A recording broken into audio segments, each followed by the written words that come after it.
tremendo, qué impactante y qué interesante lo que ha pasado en España para entender un poco lo que se viene, me parece, en materia de energía en todo el mundo. La noticia primero a esta hora es que Red Eléctrica, que es la red, la empresa, que es privado-pública, es mixta, que se dedica esencialmente al transporte, ha informado que ya está totalmente restablecido el sistema. Es el último comunicado, que tiene un par de minutos nada más, que informa que en concreto ya está totalmente restablecido el sistema. Hacía 2 horas estaba en un 99,5, como vos lo habías completado. Y fíjate, 11:15 de la mañana hora española, normalizado el funcionamiento del sistema eléctrico peninsular tras superar la punta de demanda a la mañana. El pico nocturno se espera, es decir, hubo una punta de demanda y se pudo satisfacer sin ningún problema. Lo que se viene ahora es tratar de entender no hay explicaciones oficiales todavía. Por eso, no ha habido explicaciones. Porque ayer decíamos 2 horas y todavía nada. 3, no, 24 horas. Y no hay información oficial. Falta información, falta de contención oficial. Porque vos podés no tener todavía una explicación, pero podés quizás marcar un rumbo. Pedro Sánchez tardó 5 horas en hablar, 5 horas y media en hablar.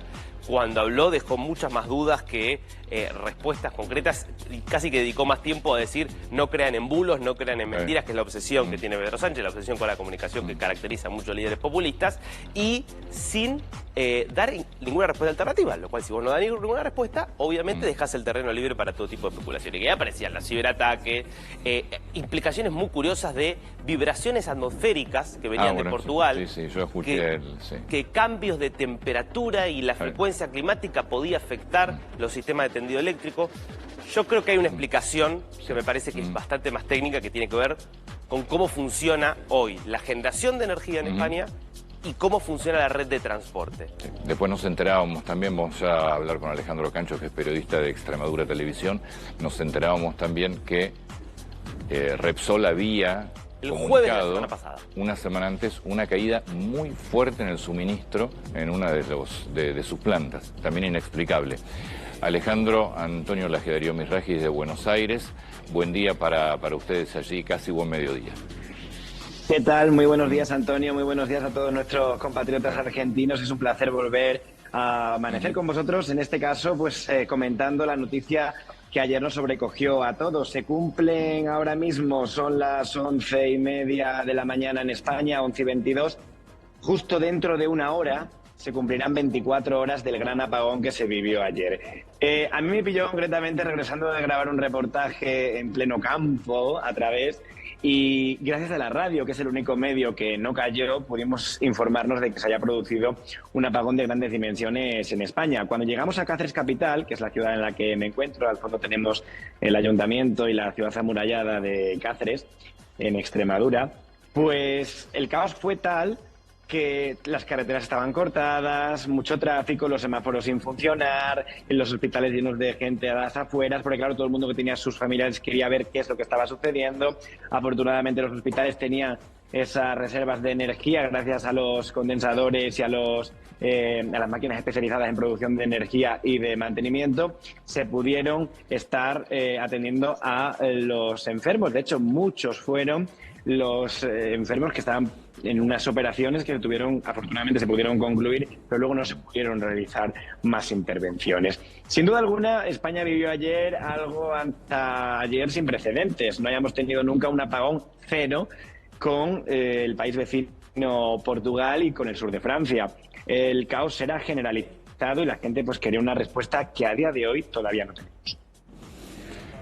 Claro, vos sabés, Alejandro, mi hija está en este momento en el aeropuerto de Valencia saliendo para Alemania. Y ayer a las 7:30 de la mañana fue cuando empezó el apagón. Me mandó una foto, estaba en trayecto en tren desde Madrid hasta Valencia. Obviamente el tren se paralizó. Creo que son 137 los trenes que estaban en funcionamiento y que quedaron paralizados. Se paralizó, mandó una foto y me dice, estamos en el medio de la nada. Bueno. Efectivamente, sobre todo el problema que tuvieron los trenes es que muchos de los trenes que forman parte de la red ferroviaria española son antiguos, sobre todo, por ejemplo, aquí en Extremadura, que es lo que vivimos, un problema que tenemos a nivel ferroviario nacional, ¿no? Muchos se quedaron sin aire acondicionado, sin bebidas, ventanas comida, selladas, con ventanas selladas, sí. Pero, sin duda, otra de las cosas que fue lo que produjo la rápida intervención de los bomberos y de los servicios de emergencia fue la gente que se quedó atrapada en los ascensores. O sea, yo he tenido amigos que se han quedado atrapados en ascensores y estuvieron 4 o 5 horas hasta que por fin les rescataron. Afortunadamente, los ascensores hoy en día tienen sistemas de seguridad que no se caen por completo como en las películas, sino que van descendiendo poco a poco, pero sí no se abren al 100%.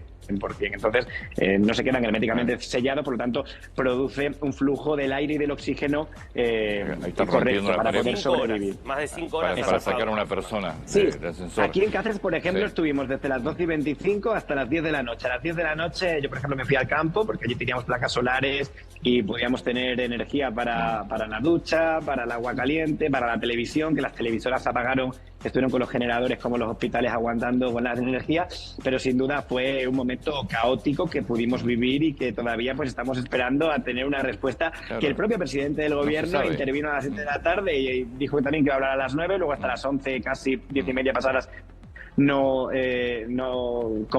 compareció ante la nación y ahora, Alejandro, sin explicaciones. Justamente, dígame. respecto de las explicaciones, Sánchez dijo en su primera comparecencia, tuvo 2 comparecencias ayer, la primera que fue después de 5 horas y media de comenzado el apagón, él dijo, todas las hipótesis están exploradas, no especulen ustedes con las redes sociales y demás con ninguna, pero todas están abiertas. Obviamente en ese momento había, yo te diría, 3 hipótesis. Una es una falla técnica del dirigente conocido, otra era un ciberataque, que era lo que se hablaba. Eso después apareció la Comisión Europea diciendo, en principio no tenemos elementos, el Consejo Europeo diciendo, en principio no tenemos elementos para un ciberataque. Apareció una explicación atmosférica del lado portugués. Hoy las hipótesis son las mismas, ya se han podido por lo menos descartar algunas de esas hipótesis.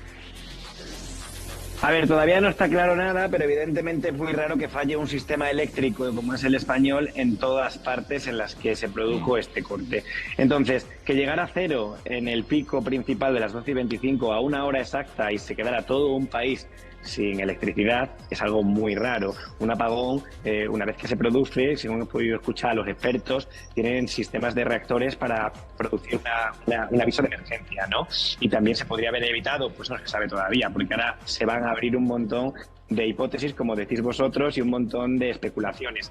El ciberataque también, evidentemente, es la idea que hay más próxima a la realidad. Hay una película en Netflix que se llama Día Cero, pues prácticamente es lo que vivimos. Lo único que en esa película fue un minuto que se quedó sin electricidad y sin comunicaciones en los Estados Unidos de América, y en esta ocasión han sido 10 horas, pero un país que es la 4ª potencia económica de la Unión Europea, como es España, que se quede sin electricidad en su totalidad durante 10 horas, algo ha pasado. Alejandro, muchas gracias por tu tiempo allí. Por supuesto vamos a seguir con este tema.